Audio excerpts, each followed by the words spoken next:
In today's video, we are showing you 4 projects that you can do at home during quarantine, which will also help you learn some new survival skills.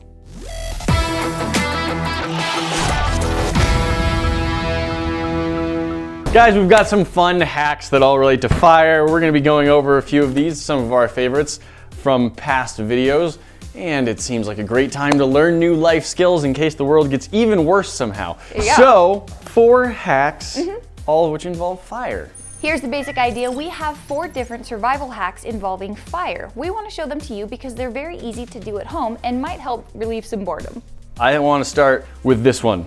So for this, we're going to be looking at a way to make something that you can use to put in a fire that will provide a constant and longer term source of heat, so you can build kindling and stuff on top of that, and it'll just work to keep pouring out heat for a good while. To get started, I'm going to take some of these tea lights and I'm going to throw these in a pot and melt them down. So what we're doing right now is we're showing you how you can use 3 things that are basically scrap or trash in your house and how you can make them into something useful again. We've got a pan, but we don't want to ruin the pan. Take a piece of foil, line your pan, that way you won't ruin it in the long run. And then if you have extra old bits of candles or candles that have burned all the way down, we're using a few tea lights that we weren't going to use for anything else.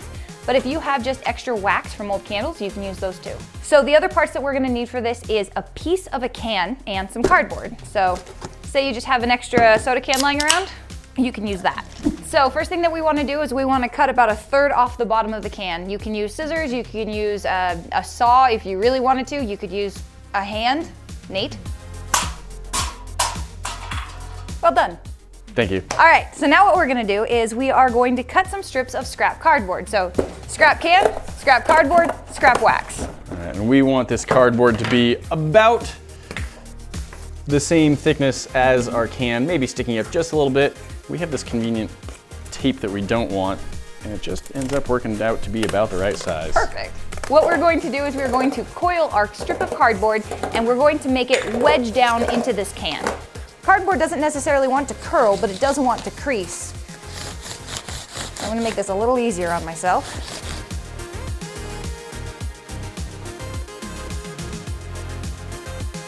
So we've spiraled our cardboard all the way around. Now we're going to take a little piece and you're gonna cut like that. And this will be our center. This is our wick. Okay, now we have to wedge that into the center of our spiral. Perfect, and then spread them out. Nice. Now we're going to take all that melted wax and we're just going to pour it into this until it's close to full. All right, pouring out of aluminum foil here. This is kind of a new experience for me. Just trying to make sure that all that cardboard gets nice and soaked. Which you probably will, because I think I have enough wax here to just straight up fill the can. Make sure you get those wicks too. We want it to burn for a long time. We want the fuel source to be the wax, not the cardboard itself yet. So we're gonna let that cool while we do a few other experiments, then we'll come back and we'll see how it works. For our next oil lamp sort of thing, we're gonna be using something that a few people may have stockpiled. We've got canned tuna, specifically canned tuna in vegetable oil. This is important. So here's the process. It's not very complicated. I'm gonna take a nail, I'm gonna grab a hammer, I'm gonna poke a hole in the can right here in the center. Maybe we wiggle it around just a little bit. This is how you prepare tuna for a fancy party. Done. I'm going to dip our wick side into the oil first, so it soaks it up, and that's to feed that down.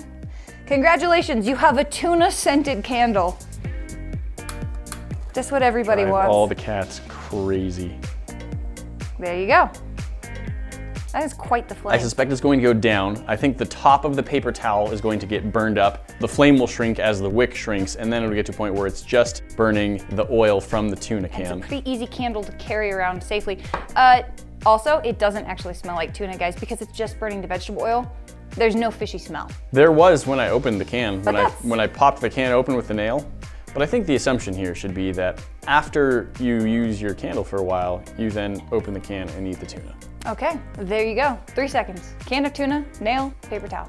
So now we've got 2 ways to actually start fire. I have this handy little lighter here and it works great, but if I didn't have that, I would want some way to actually get a flame going. It's kind of hard to see this flame actually. It's very light blue, but you can see how well it lights this cardboard. So we have 2 different types of candles that you can make, but what if you don't have matches or a lighter? I choose gum as my weapon. Specifically, you need a gum wrapper, and you need a gum wrapper with this very, very thin sort of metal layer. Pretty much any stick gum should do. Did you run out of toothpaste or a toothbrush? Have we got a solution for you? It's a bad solution. You're still able to close your jaw. But it hurts. But you can do it. It hurts real bad. You're still masticating, so you can you can do this. While Nate goes outside and gags gum, you're going to take your gum wrapper and you're going to cut it into sort of an arcing hourglass shape.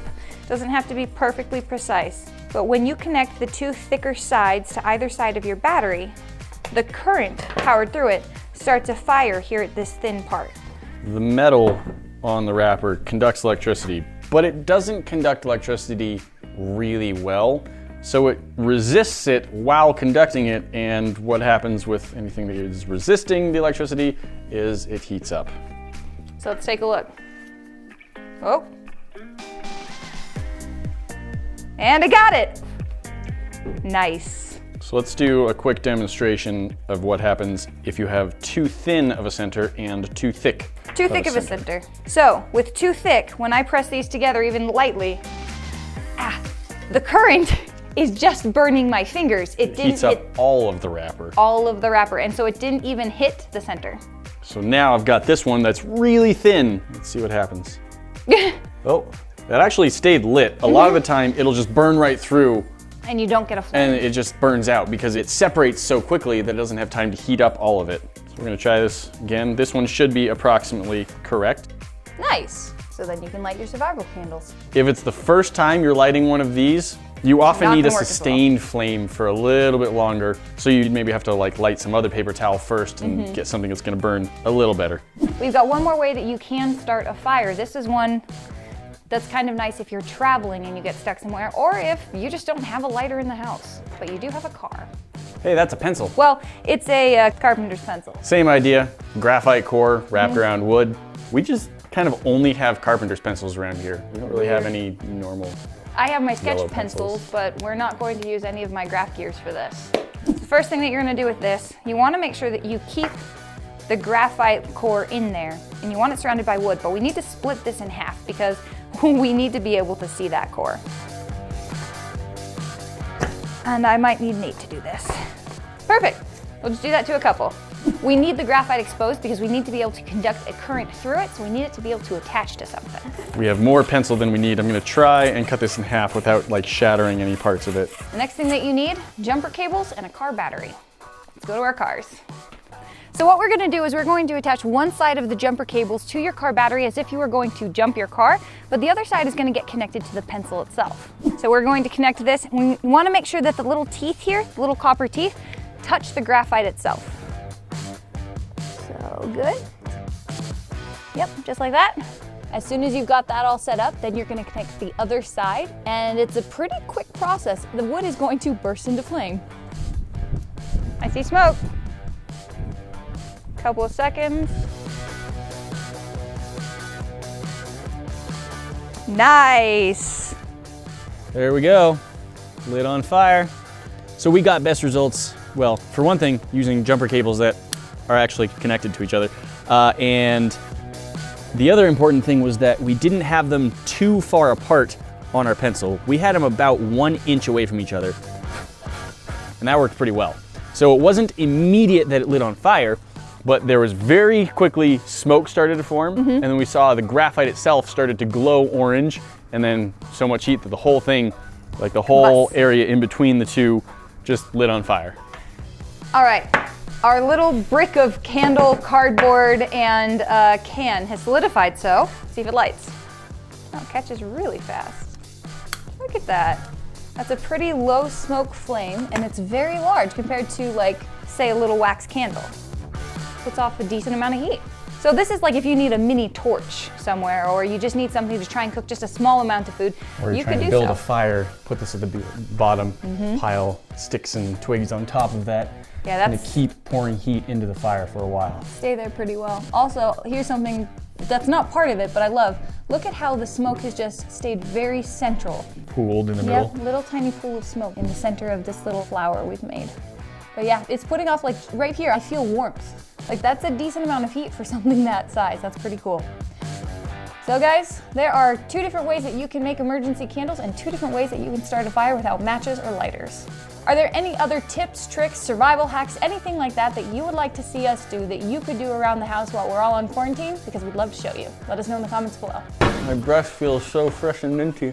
Guys, that's not all. You know we've always got more for you to see. Hit that box up at the top for our most recent video and we'll see you in the next one. Talk to you then.